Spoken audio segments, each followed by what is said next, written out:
Hola, ¿qué tal? Hoy inicio una serie de de vídeos, en el que os voy a hablar de los libros que me he leído a lo largo de este 2025, que me voy leyendo a lo largo de este 2025, porque la verdad que de todos los que he leído, creo que solo os he hablado de los dos primeros, que eran parte de la trilogía de Primo Levi, que tenéis reseña específica.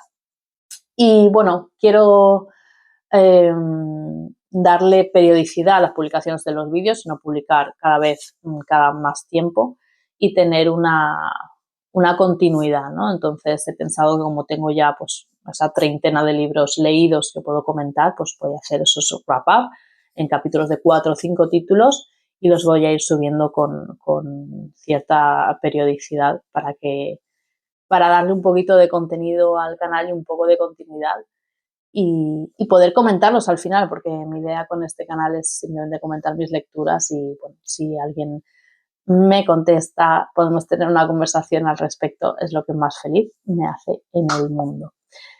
Y nada, vamos ya con ese primer resumen de lecturas de este 2025. Empezamos con Apegos feroces de Vivian Gornick.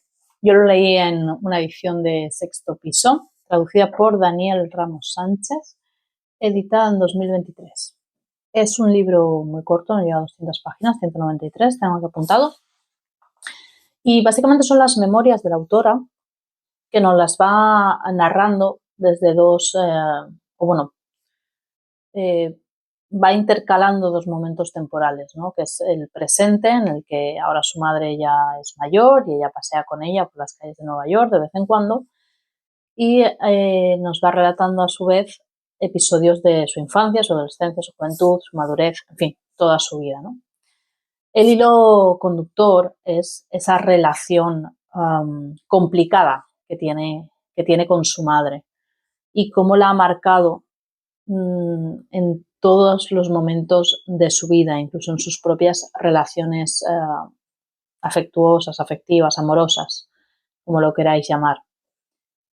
Es un libro muy intenso, a pesar de que es muy corto.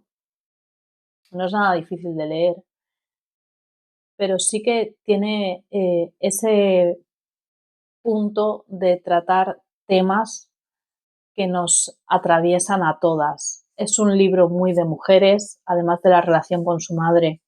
Ella nos habla de otras mujeres que vivían en su mismo edificio, de la casa familiar, del piso familiar, cuando ella era pequeña y adolescente. Y esas diferentes mujeres, diferentes formas de habitar el mundo, cómo cada una de ellas se enfrentaba a la situación, ¿no? Ya digo, es un libro que trata muchísimo la situación de la mujer, los problemas de las mujeres, y por eso creo que cala tanto, sobre todo en nosotras, porque a pesar de la diferencia generacional y de la diferencia geográfica, estamos hablando de Nueva York,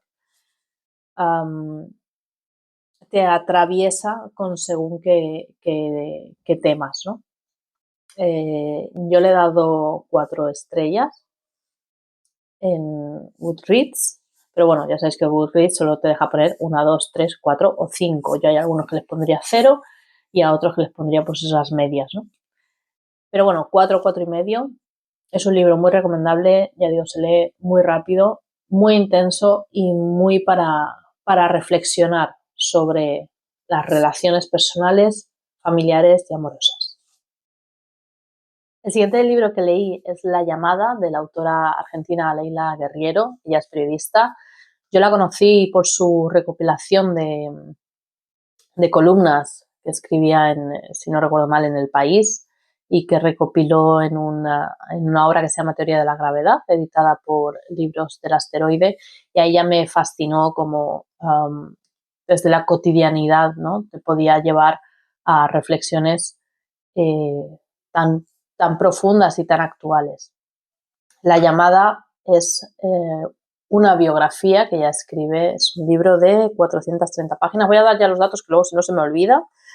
432 páginas, editado por Anagrama en 2024. Bueno, como digo, La llamada es la biografía de Silvia Lavairu, que fue una activista, es una activista argentina fue una activista argentina que acabó detenida interna en uno de los centros de detención de la dictadura argentina. Posteriormente fue liberada y tuvo problemas con sus excompañeros porque no entendían por qué la habían liberado, la consideraban poco menos que una traidora, ¿no? Esto es una biografía, pero no es una biografía al uso. Quiero decir, Leila escribió esta biografía en conversaciones, muchas conversaciones durante muchos meses con la propia Silvia en la actualidad, pero también con todo su entorno, ¿no? De aquel momento y actualmente, ¿no? Las personas que la conocen hoy en día. De hecho, diría que la narración está construida realmente en base a los testimonios, sobre todo el pasado. Silvia apenas aporta en el libro recuerdos de esos momentos. Por lo que describe, es una persona muy compleja, pero que tiene una personalidad arrolladora, es una persona muy magnética. Y Leila Guerriero consigue contar su historia desde un punto bastante imparcial, por decirlo de alguna manera. Y ya digo, ¿cómo lo consigue? Pues lo consigue dándole el peso a los testimonios, contrastando los recuerdos de Silvia con los de las personas que también lo vivieron con ella y dándole incluso más peso a la narración a estas personas que la propia Silvia y describiendo muy bien sus encuentros en la actualidad, porque eso nos deja ver realmente la complejidad del personaje. Leila Guerriero aparece en la narración, que es una parte que me parece muy, muy interesante también a la hora de construir esta biografía, y lo hace precisamente para eso, ¿no? Para mostrarnos, no para contarnos cómo es Silvia, sino para demostrarnos cómo es, ¿no? Para mostrárnosla relatando esos encuentros, esos episodios actuales, que a veces ni siquiera hablaban, ¿no? de su pasado, de su época en ese centro de detención. Me ha recordado mucho a Manuel Carrer en la biografía que escribe de Limonov, que es otro personaje complejísimo, y en esa biografía Manuel Carrer está constantemente presente. De hecho, incluso Carrer va más allá y relata cosas de su propio pasado, ¿no? Comparándose con el propio Limonov. Es un recurso literario de estas biografías que el autor esté presente, pero insisto, no para dar su opinión, no para decir si me lo creo o no me lo creo, sino para mostrar o trasladar al lector cómo es esa persona en el contacto, ¿no? En las entrevistas, en el contacto con el propio autor. Bueno, me ha entusiasmado, aparte es un tema que, bueno, obviamente que sí conocía, la dictadura argentina, pero no tengo ningún tipo de profundidad respecto a esa época y me ha parecido también el tema muy, muy interesante conocerlo de esta forma, ¿no?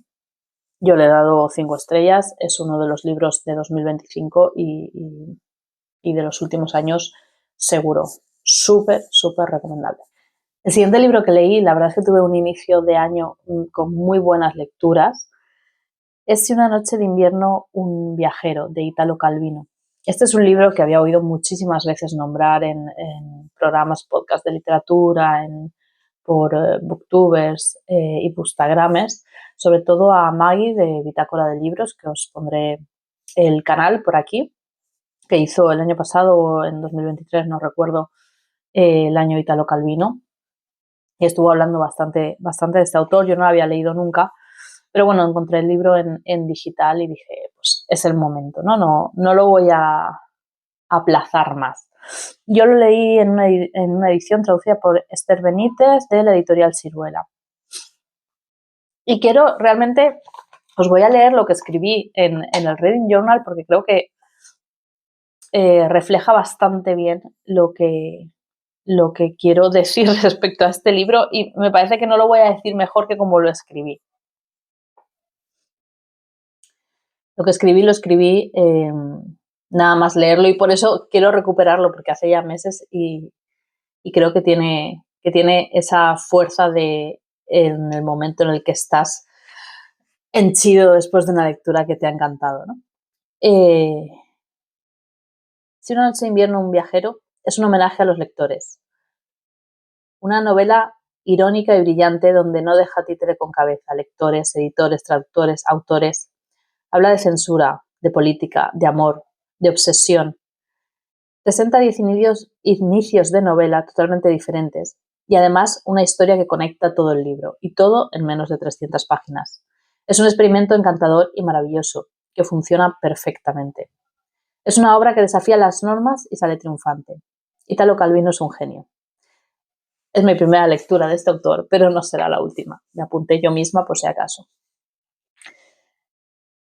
Es un libro, no es fácil de leer por su estructura. Como digo, son 10 inicios de novelas diferentes con una historia de fondo que las va conectando. Esa historia de fondo está protagonizada por el lector y la lectora, que son como los protagonistas y son los que van leyendo, ¿no? Esos 10 inicios de novela por una historia que tienes que leer para entender.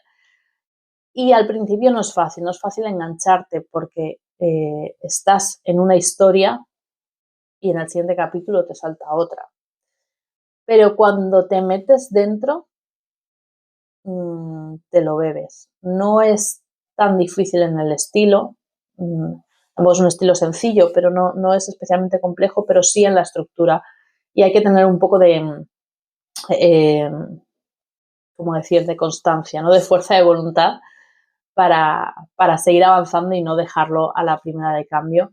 Ya digo, es muy divertido, es un homenaje a todo el mundo de la literatura y sobre todo a los lectores. Me ha encantado, 4 estrellas y media en, 4 estrellas en Goodreads, 4 estrellas y media en mi corazón. El siguiente libro que leí es El descontento, de Beatriz Serrano, está editado por Temas de Hoy, en 2024, si no recuerdo mal. Es un libro muy cortito, de 240 páginas, y estoy segura que lo habéis visto porque, bueno, pues ha tenido mucho boom, ¿no? Lo ha leído muchísima gente y a muchísima gente le ha encantado. Para mí yo llegaba con esas expectativas y no puedo decir que fue una decepción porque es un libro que, bueno, que está bien, pero evidentemente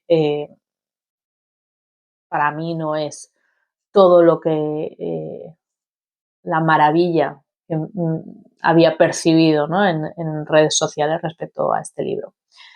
¿De qué va? Pues básicamente es una chica de unos 30 y algo años que trabaja en una agencia de publicidad, si no recuerdo mal, y bueno, está pues descontenta con su vida, con la monotonía, con la falsedad del trabajo. Está desencantada con todo y es un poco pues sus reflexiones durante un periodo de tiempo, ¿no?, que tiene también como decirte, un inicio y un final. Ese periodo de tiempo en concreto que ella nos relata y en el que va intercalando esas reflexiones sobre la mentira de los millennials, por decirlo de alguna forma. Con lo cual es muy fácil identificarte si perteneces a esa generación. Es facilísimo identificarte porque es una sensación muy común en todos los jóvenes de entre 30 y 40 años, ventilargos. Y bueno, por ahí pues no está mal, pero me parece que es un tema que se ha abordado muchísimas veces y creo que en la literatura y creo que de forma más brillantes en otros casos. Ya digo, es un libro entretenido con el que te vas a sentir bien, pero no es ninguna maravilla. Creo que es absolutamente prescindible el libro, francamente.